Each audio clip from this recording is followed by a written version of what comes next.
నమస్కారం HR TV9 news కి స్వాగతం. ప్రతిక్షణం ప్రజల కోసం. ప్రజలకు మంగళగిరి పోలీస్ సబ్ డివిజన్ తరఫున విజ్ఞప్తి.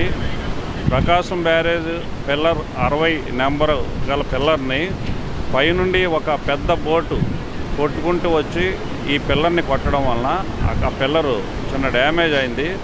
అందువలన ప్రస్తుతం తాత్కాలికంగా ప్రకాశం బ్యారేజ్ మీద విజయవాడ నుండి తాడేపల్లి వైపు కానీ, అలాగే తాడేపల్లి నుండి ఉండవల్లి నుండి విజయవాడ వైపు కానీ రాకపోకల్ని ప్రస్తుతానికి నిలుపుదల చేయడం జరిగింది. కాబట్టి ప్రజలు సహకరించవలసిందిగా కోరుతున్నాము.